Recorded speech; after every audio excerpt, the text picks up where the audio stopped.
એક વસ્તુ સમજો, અલૌકિક તત્વો પાસે જઈને લૌકિક માંગવું એ મૂર્ખતા છે.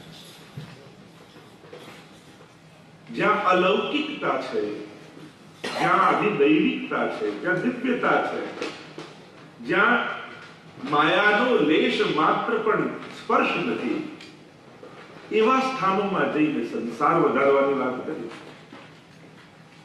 તો ઠાકોરજી પણ જે જીવ ઉપર વિશેષ કૃપા કરવા ઈચ્છતા હોય એનો સંસાર વધારતા નથી, પણ એની અલૌકિકતા.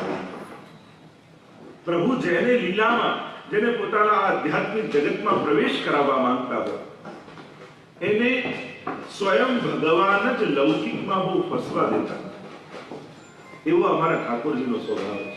એટલે પ્રભુને એમ થાય કે આ જીવને શું આપું કે જેથી જતાથી મારી ઓર આવી જાય. ત્યારે અમારા દયારામભાઈ કહે છે કે એને શ્રી વલ્લભના સ્વરૂપમાં સ્નેહ કરાય. જ્યાં વલ્લભનું નામ ગૂંજતું હોય એવા સત્સંગમાં મોકલી એની જીવા ઉપર શ્રી વલ્લભનું નામ મૂકે.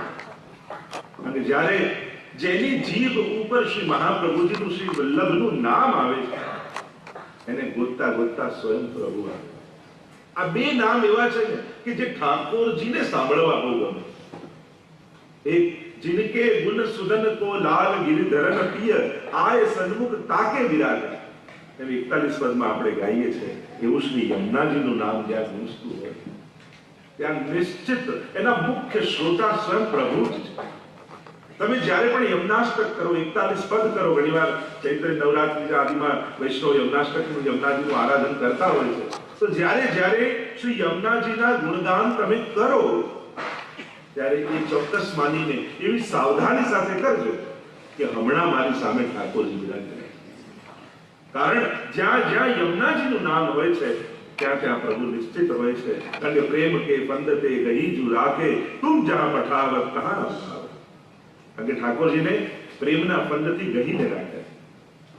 અને એ રીતે જ્યાં શ્રી મહાપ્રભુજીનું નામ હોય ત્યાં પણ ઠાકોરજી અવશ્ય આવે. ઘણા બધા ગ્રંથો પુષ્ટિ માર્ગમાં છે, સ્તોત્રો ઘણા બધા છે, પણ સર્વોત્તમ કેવલ આને કહેવાય જે સર્વદા સર્વથી સર્વત્ર ઉત્તમ હોય એ જ સર્વોત્તમ હોય છે. ઘણા અમુક સમય માટે ઉત્તમ હોય પણ સર્વદા ઉત્તમ ન હોય. કોઈ વ્યક્તિ છે ને આ સમયે કામ ન પણ કાયમ કામનો ના હોય. ઘણા એક જગ્યા ને અમુક જગ્યા માટે ઉત્તમ હોય પણ સર્વત્ર ઉત્તમ ના હોય. એનું જે કોઈ કામમાં એની માસ્ટરી હોય કે હોશિયારી હોય એ કામ કરતો એ બહુ હોશિયાર હોય, તો સજાવટમાં હોશિયાર હોય, એનાઉન્સિંગમાં ના હોય, દરેક કાર્યમાં બધા ના હોય છે. પણ આ તત્વ કેવું છે? સર્વદા સર્વથી અને સર્વત્ર ઉત્તમ.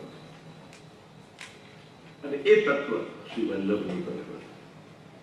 એના ઉપર આપણે ચર્ચા કરવાની છે. સર્વોત્તમ સ્તોત્ર તો ઘણું અગાધ છે, 108 નામ છે, પણ જેમ જેમ આપણે સમય અનુકૂળ 4 દિવસ આપણને મળ્યા છે, સત્સંગની તો ક્ષણ પણ કિંમતી છે, એમાં માત્ર જોવાય નહીં. યમુનાજી તમે વ્રજમાં જઈને પાન કરીને આવો અને તમે કહો હું યમુના પાન કરી આવ્યો, તો આખી યમુનાજી નથી પી જતા. એક ચુલ્લું ભર પીઓ તો કદાચ કોઈ કે તારા કરતા અમે અડધો લીટર યમુનાજી વધારે પીધા હતા એટલે મારા પર પહેલી કૃપા થવી જોઈએ. આવું હોય એક બિંદુ, અરે જોતા જન્મ સુધારે. કોઈ ભાવથી દર્શન કરી લીધા હોય તો એના જન્મ જન્મના પીડા સુધરી જાય એવા શ્રી યમુનાજી છે. તો આ પણ સત્સંગની યમુનાજી પણ એવી જ છે. ક્ષણવાર માટે બેઠા હોઈએ અને ક્યાંક ભાવથી આત્મસાત કોઈ શબ્દ સાથે કરી લીધો, કોઈ ભાવ સાથે કરી લીધો, એક શબ્દ પણ કર્ણમાં પડે તો પણ એ ઉદ્ધાર કરતા. વાર્તા સાહિત્યના શબ્દોમાં કહું તો બે ઘડી જીવ્યા. બે ભગવતીઓ ભેગા થયા ને કુવાની પાર ઉપર, અને એવો સત્સંગ ચાલ્યો એમના હાડકા સુદ્ધામાં કાણા પડી ગયા અને કુવાની પાર પર લખીને ગયા કે બે ઘડી જીવ્યા. આ બે ઘડી જીવ્યાનો આનંદ સત્સંગ એ જીવન છે. બાકી તો બધું જીવન નિર્વાહ તો ચાલે છે. લાઈફ સ્ટાઇલ સુધારવાની કોશિશ તો બધા જ કરે છે. લાઈફ સુધારવાની કોશિશ આપણે કરી રહ્યા છીએ. આ જીવનને ઉન્નત કરવાનો પ્રયાસ કરી રહ્યા છે. બાકી બધા જ પ્રયાસો લાઈફ સ્ટાઇલ માટે હોય કે આપણું જીવન સ્તર સુધારવાની કોશિશ હોય. જીવન સુધારવાની ક્ષણો ઘણી ઓછી હોય. ભાગ્યોદયેન બહુજન્મ સમર્જિતેન સત્સંગમં ચ લભતે પુરુષો યદા. ભાગવતજી પણ કહે છે ભાગ્યોદયેન બહુજન્મ સમર્જિતેન, ભાગ્યનો ઉદય થાય ને ત્યારે સત્સંગ મળે. એટલે આપણે બધા ખૂબ ભાગ્યશાળી થયા છે કે ઠાકોરજીની કૃપા આજે આપણા પર થઈ કે આપણે બધા સત્સંગમાં બેઠા છે. તો આ વિશેષ કૃપાનો અનુભવ આપણે પ્રતિપલ કરીશું. એક એક શબ્દો શ્રી મહાપ્રભુજીના એક એક નામ એવા પરમ અલૌકિક છે કે જેનું ઉચ્ચારણ, જેનું શ્રવણ પણ કૃતાર્થ કરનારું છે. તો આ સર્વોત્તમ સ્તોત્ર, જો આપણે ત્યાં ગ્રંથો અને સ્તોત્રો, પુષ્ટિમાર્ગનો એવો વિવેક છે કે ઉપદેશાત્મક ગ્રંથો અને વિરહાત્મક ગ્રંથો આ ઠાકોરજીની સન્મુખ નથી ગવાય. ઘણી વાર લોકો પૂછતા પણ હોય છે સિદ્ધાંત દ્રશ્ય ઠાકોરની સન્મુખ કરાય, નવરત્ન કરાય. તો જેમાં ઉપદેશ હોય એ ઠાકોરજી આગળ નથી કરતા, કારણ કે ઉપદેશ આપણા માટે. તેમાં ગુણગાન હોય, સ્તુતિ હોય, એ પ્રભુ આગળ કરાય. લીલાના વર્ણન હોય એ પ્રભુ આગળ ગવાય. અને બીજું વિરહ ઠાકોરજી આગળ નથી કરતા, કારણ કે ઠાકોરજી સામે બિરાજતા હોય. ઠાકોરજીને એમ થાય કે હું સામે બિરાજું કોઈ રડે છે કે વિરહ કોનો કરે છે, સામે તો છું. પણ પુષ્ટાયેલા સેવ્ય ઠાકોરજી એમ નહીં સત્સંગમાં કરી શકાય. સત્સંગમાં પ્રભુ સત્સંગ માટે જ બિરાજેલા હોય છે. અને એટલા માટે ગ્રંથ જેમાં ઉપદેશ હોય, ઠાકોરજીની આગળ આપણે કોઈ ચિંતા કાપી ન કરે. ઠાકોરજી મને તો જરાય નથી, તું ના કરીશ અને તારી ચિંતા મને થઈ જશે. એટલે પ્રભુને કહેવાની કે જરૂર, સંભળાવવાની જરૂર ના હોય કે ચિંતા ના કરતો, પ્રભુ લૌકિક ગતિ નહીં કરે. ગીતાજી પણ સંભળાવીએ ઠાકોરજીને, પ્રભુ કે મને તો મોડે જ છે, આ બધું તું કર, મને તો યાદ જ છે. પણ વિધાન છે, અમુક ગ્રંથો અને સ્તોત્રો પ્રભુ શ્રવણ કરીને પ્રસન્ન થાય છે. તો જ્યાં સ્તુતિ અને ગુણગાન હોય પ્રભુ આગળ કરીએ, ઉપદેશ હોય એ આપણા સમજવા માટે. સર્વોત્તમ સ્તોત્ર કહ્યું છે, સ્તુતિ છે. જેમાં સ્તુતિનું વર્ણન હોય ને સ્તોત્ર કહેવાય, જેમાં ગુણગાન. થોડોક પરિચય પ્રસ્તાવના રૂપે બાંધી દો એટલે આપણે સર્વોત્તમ સ્તોત્રનો પરિચય થઈ જાય. આપણે ત્યાં તો સર્વોત્તમ સ્તોત્રને વૈષ્ણવની ગાયત્રી કહેવાય છે કે નિત્ય. એમ વિધાન શાસ્ત્રોમાં તો એવું છે કે બ્રાહ્મણ 3 દિવસ ગાયત્રી ન કરે તો એને પાછું જનોઈ લેવી પડે. એટલે કે સર્વોત્તમ સ્તોત્ર એ અનિવાર્ય પાઠમાં છે. આ 3 પાઠ તો વૈષ્ણવ અવશ્ય કરવા જ જોઈએ: યમનાષ્ટક, કૃષ્ણાષ્ટક અને સર્વોત્તમ સ્તોત્ર. તમે કહો જે આપ તો કહો છો પણ બહુ અઘરું લાગે છે, ક્યાંથી કરી? અચ્છા, અઘરું લાગે છે તો 2 વાર વધારે કરવું તો જલ્દી આવડી જાય. મૂકી દેશો તો ક્યારે નથી આવડે. એવું ક્યારે થશે કે અચાનક તમે સવારે ઉઠશો ને આમ સર્વોત્તમ બોલતા બોલતા ઉભા થશો? આપણા લોજિક જ ખોટા હોય. આપણે સેવા કરવી તો છે પણ નથી આવડતી એટલે કરતા નથી. અરે કરશો તો આવડશે ને. કોઈ પણ વસ્તુ શીખવા માટે વધારે વાર કરવું પડે. સિમ્પલ લોજિક છે. આપણે મૂકી દઈએ નથી આવડતું એટલે નથી કરતા. કેટલો રોંગ લોજિક કહેવાય. તો નથી આવડતું નથી કરતો એવું તો ક્યારે થવાનું નથી કે આવડી જશે પછી કરીશું. કરીશું તો એક દિવસ જરૂર આવે છે, પણ ક્યારેય નહીં કરીએ તો ક્યારેય નહીં આવે. અને એટલા માટે જે વસ્તુ નથી આવડતી એને વધારે વાર કરવી જેથી આવડી જાય. પણ એમ મૂકી દેશો કે ના આવડે પછી કરીશ, એવું તો ઘણી વાર કહું સ્વિમિંગ પુલમાં કોઈ એમ કે ના તરતા આવડે પછી જ કૂદવું, તો ક્યારે નથી આવડતું. એમ મને પાકું તરતા આવડે પછી પાણી નડી એ પેલા તો પાણીને અડવું જ નથી, તો ક્યારે આવડે? પાણીમાં કૂદે, છપછપિયા કરે, ડૂબકી મારે તો તરતા આવડે. પણ કોઈ એમ કે ના પાકું આવડે પછી રડું તો એ ક્યારે થવાનું? અને એટલા માટે પ્રયાસ કરો. ઉત્તમતા પામવાનો પ્રયાસ દરેકે કરવો જોઈએ. 2 પ્રકારના લોકોએ અમને તો આટલું આવડે ને આટલું કરીએ, અને બીજા એવા કે ના મહાપ્રભુજીની આજ્ઞા છે તો ઠાકોરજીને ગમે એ શીખીને મારે કરવું, કે જેનાથી પ્રભુ પ્રસન્ન થાય, મારા ગુરુ શ્રી વલ્લભ પ્રસન્ન થાય એ રીતે મારે કરવું. તો એક સાદી વાત છે, આવડે એટલું કરી લેવું. અને બીજી વિશેષ વાત છે કે ના જે કરવું જોઈએ એને શીખી લો. મને કેમ ના મળે? ઠાકોરજીની કૃપા થશે તો ચોક્કસ આવડી જશે. અને નિશ્ચિત વાત છે કરતા હશો ને કરતા કરતા ક્યારે શીખી જશો ને તમને ખબર નહીં. પણ પેલું બેસીને ગોખવા બેસો તો ક્યારે નહીં ગોખાય. ખરું તો શીખી જવામાં આનંદ નથી હોતો, શીખતા રહેવામાં આનંદ હોય. દરેકે કંઈક કંઈક શીખતા રહેવું, જેથી કંઈક એ પ્રસન્નતા, જો આજે હું આ શીખ્યો, આજે મેં આ જાણ્યું, નવું જાણવાનો આનંદ બન્યો રહે. અને જેને એમ થાય મને બધું આવડી ગયું તો આનંદ જ જતો. અને એટલા માટે એ કુતૂહલતા બનાવી રાખે.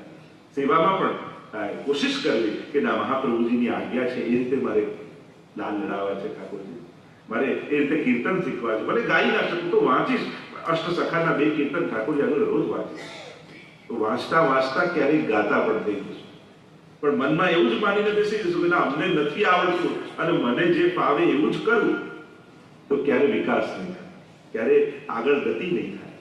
એટલે કોશિશ કરવી કે દર અઠવાડિયે કંઈક નવું એક કીર્તન અષ્ટસખાનું ઠાકોરજી આગળ જરૂર જાય, વાંચીશ. એ કરતા કરતા જે દિવસે અષ્ટસખાની વાણીમાં પ્રવેશ થઈ જશે, બાકી બધું ફીકું લાગવામાં. તો ઉત્તમતા પામવાનો પ્રયાસ જીવે સતત કરવો જોઈએ. ઉત્તમ બનવાની કોશિશ કરવી. ભક્તમાં પણ અત્યારે શું થઈ ગયું કે લોકો લોજિકો એવા, પ્રભુ તો ભાવના ભૂખ્યા, એટલે જે ભાવથી કરો મિશ્રી ધરો તો 56 ભોગ માની લે. તને અહીં કહી ગયા ઠાકોરજી, તમને પર્સનલી આવીને કહી જાય તો પછી વાત કોના ભાવના? ભગવદીઓના ભાવના. અને એ ભાવથી મિશ્રી ધરે એ તો ઠાકોર જરૂર 56 ભોગ આવ્યો, પણ આપણે ભગવદી થઈ નથી ગયા. આપણે બધા ભક્ત બનવાની પ્રોસેસમાં છે. પત્રમ પુષ્પમ પણ લોકો શ્લોકે ગોતી લાવ ગીતાજીમાંથી, ભાગવતજીમાંથી. યો મે ભક્ત્યા પ્રયચ્છતિ તદમ ભક્તિ રૂતમ અસ્નામિ પ્રયતાત્મનઃ. જે ભાવથી ભક્ત મારો મને પત્ર પુષ્પ ફળ જે પણ ધરે હું આરોગું છું, કોના? ભક્તના. હા, અહીંયા બેસેલા કોઈ એમ લાગતું કે હું પરમ ભગવદી છું તો વાત જુદી, પણ એવું લાગતું કે હજી એવો ભાવ નથી, તો પછી આપણે બધા વિધાનોને ફોલો કરવું જોઈએ. એ પ્રોસેસ કરવી જોઈએ. કારણ આપણે ભગવદી નથી થયા એટલે આ બધું કરવું પડે છે. જે દિવસે એ ભગવદીની કેટેગરીમાં આવી જઈશું, પછી ભાવથી મિશ્રી ધરશું તો 56 ભોગ સમજીને આરોગશે.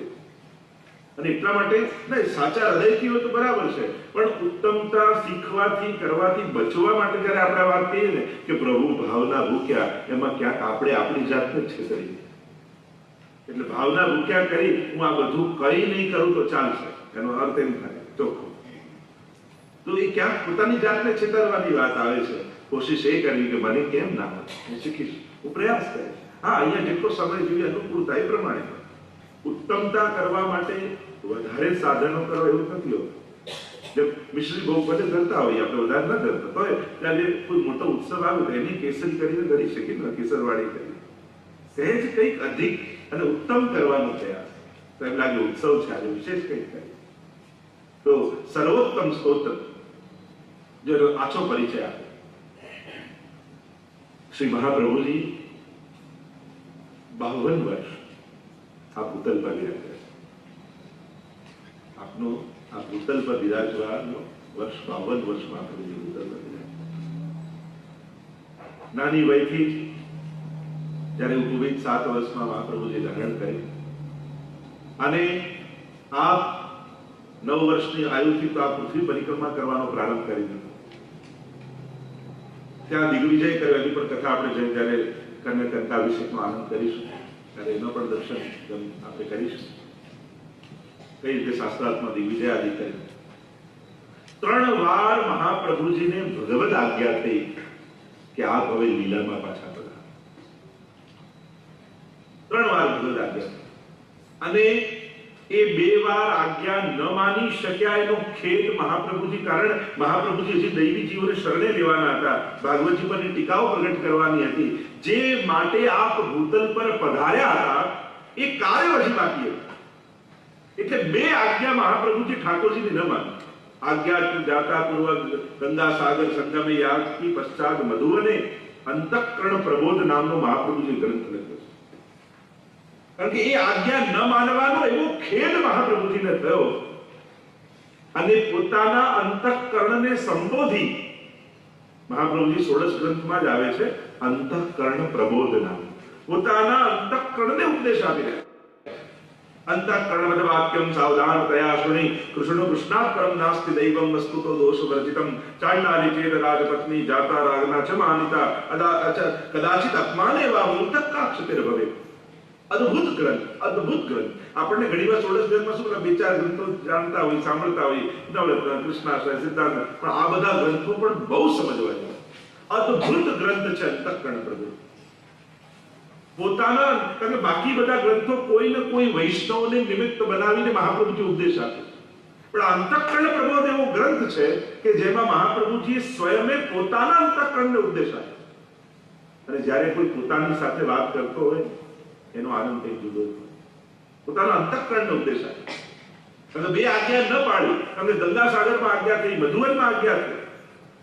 સંત ઠાકોરજીએ કહ્યું, હવે શ્રી વલ્લભ આપનો વિરહ મારાથી સહન થતો નથી, આ ફરી લીલામાં બધા. અને જ્યારે ત્રીજી આજ્ઞા થઈ ત્યારે મહાપ્રભુજીને કહ્યું કે હવે ઠાકોરજી બોલાવી રહ્યા. ત્રિદંડી સંન્યાસ ગ્રહણ કરી મહાપ્રભુજીએ 40 દિવસ સુધી અનશન વ્રત કર્યું, મૌન વ્રત. શ્રી મહાપ્રભુજી બનારસમાં ગંગાજીના ઘાટ ઉપર, હનુમાન ઘાટ પર એક ગોપીને ધારણ કરીને બિરાજ્યા છે. મૌન વ્રત લીધું છે. 40 દિવસ મહાપ્રભુજીને વ્રત ધારણ કરે થઈ ગયા. અને જ્યારે બધાને સમાચાર મળ્યા છે કે શ્રી મહાપ્રભુજી હવે લીલામાં પધારવાની તૈયારી કરી રહ્યા, અને ત્યારે આપના બંને લાલજી ગોપીનાથજી અને ગુસાઈજી નાની બહેના આવ્યા છે. મહાપ્રભુજી બિરાજ્યા છે તે ગંગાજીના ઘાટ પર સાષ્ટાંગ દંડવત પ્રણામ કરી અને વિનંતી કરી કે અમારા માટે શું આજ્ઞા છે. મહાપ્રભુજીએ મૌન વ્રત લીધેલું છે એટલે પોતાની આંગળીથી એ ગંગાજીના પરમ પાવન ઘાટ પર પથરાયેલી રેતી ઉપર મહાપ્રભુજીએ શિક્ષા શ્લોકી નામનો ગ્રંથ લખી ઉપદેશ આપ્યો. યદા બહિર્મુખાયમ ભવિષ્યત કથંચન તદા કાલ પ્રવાહસ્તાદેહ ચિત્તાદયો સર્વથા ભક્ષયિષ્યન્તિ ઉષ્માનિતિ મતિર્મમ. અને જ્યારે મહાપ્રભુજી અદ્ભુત ગ્રંથ આ શિક્ષા શ્લોકી લખ્યો, યદા બહિર્મુખાયમ, જાણે સમગ્ર વૈષ્ણવ સૃષ્ટિનો ઉપદેશ આપતા હોય એમ લખ્યું કે જો તમે બહિર્મુખ થશો તો આ કાલના પ્રવાહમાં રહી જશો. પ્રભુની સન્મુખતા રાખો. જો આ કલિકાલથી બચવા માટેનો એક જ ઉપાય છે, તમે વધારે કઈ બહુ સેવા કદાચ ન કરી શકો તો વાંધો નહીં, પણ ઘરમાં એક સંસ્કાર એવા જરૂર રાખજો. કદાચ રોજ થાય તો રોજ, નહીં તો રવિવારે રજા હોય ત્યારે ઘરના બધા જ લોકો ઠાકોરજીની સન્મુખ 5 મિનિટ આવીને બેસે. સન્મુખતા એ સૌથી મોટો સદગુણ છે. કદાચ બહુ સાધના, આરાધના, પાઠ, કીર્તન તમે ન કરી શકો તો એટલું જરૂર કરજો કે પ્રભુની નજરમાં રહે, એની દ્રષ્ટિ પડશે. જો આપણને એ દેખાશે ત્યાં, પણ એ મને જોઈ રહ્યો છે એવો ભાવ રાખીને પણ ઠાકોરજીની આગળ ઉભા રહો. 5 મિનિટ પણ એની સન્મુખતા રાખો. એની દ્રષ્ટિમાં મંગલ છે, એની દ્રષ્ટિમાં શુદ્ધતા છે, એની દ્રષ્ટિમાં આનંદ છે. એની દ્રષ્ટિ પડશે તો તમારા દુર્ભાગ્યો ટળી જશે. એક વસ્તુ યાદ રાખો, આપણે કોઈને મદદ કરી શકીએ છીએ પણ સુખી નથી કરી શકતા. તમે કોઈની ગમે તેટલી હેલ્પ કરો પણ એવી ગેરંટી નથી આપી શકતા કે આ સુખી થશે. સુખ તો કેવલ ભગવાન આપી શકે. અને એટલા માટે બીજું ભલે કાંઈ ન કરો પણ આટલું જરૂર આગ્રહ રાખજો. ઘણીવાર ભાઈઓ એમ કહેતા તમારે ત્યાં તો બધું જ થાય, પૂછે કોણ કરે છે? કે ઘરવાળા. તો ઠાકોરજી કેવળ ઘરવાળાના નથી, એ આખા પરિવારના માટે હોય. એટલે એટલો આગ્રહ પ્રભુની આગળ એમની સન્મુખ આવીને દંડવત કરવા. ચાલો, એક નિયમ એવો દરેક ઘરના સદસ્યનો હોવો જોઈએ કે ચલો શનિવારે યા રવિવારે જ્યારે પણ રજા હોય ત્યારે ઘરના બધા જ ભેગા મળી ઠાકોરજીના એ દિવસે ચરણસ્પર્શ જરૂર કરે, ઝાડી સાથે ભરે, અને બને તો બ્રહ્મ સંબંધ મંત્ર ઠાકોરજી આગળ બોલીને ચરણારવિંદમાં તુલસી દળ સમર્પિત. બીજું વધારે કઈ ન કરો તો આટલું 5 મિનિટનું કાર્ય છે.